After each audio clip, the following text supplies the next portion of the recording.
തിരുവനന്തപുരത്തെ ശ്രീവരാഹം വേദിയിൽ ഓണാഘോഷ പരിപാടികൾക്ക് തുടക്കം കുറിച്ചു.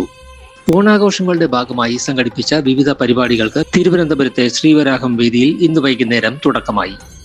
ഓഗസ്റ്റ് 25 മുതൽ 29 വരെ നീളുന്ന ആഘോഷ പരിപാടികളുടെ ഉദ്ഘാടനം മുൻ ആരോഗ്യ വകുപ്പ് മന്ത്രി ശ്രീ VS ശിവകുമാർ നിർവഹിച്ചു. തിരുവനന്തപുരം വലിയതുറ വാർഡ് കൗൺസിലർ ശ്രീമതി ഷാജിദ നാസർ ആഘോഷക്കൊടി ഉയർത്തി.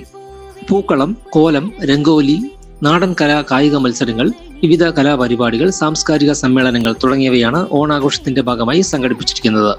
ചടങ്ങിൽ ശ്രീവരാഹം വേദി ഓണാഘോഷ കമ്മിറ്റി ചെയർമാൻ P പത്മകുമാർ അധ്യക്ഷനായി. General convener V Harikumar, convener TJ Manoj, treasurer S Ashok Kumar, MG Sreekumar, councillor Udayalakshmi തുടങ്ങിയവർ പങ്കെടുത്തു. ഉദ്ഘാടന ദിവസമായ ഇന്ന് S അനിൽ ഏകലവ്യ അവതരിപ്പിച്ച ഗസൽ അരങ്ങേറി.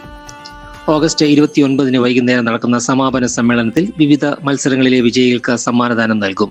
സമാപന ചടങ്ങിലും വിശിഷ്ടാതിഥികൾ പങ്കെടുക്കും.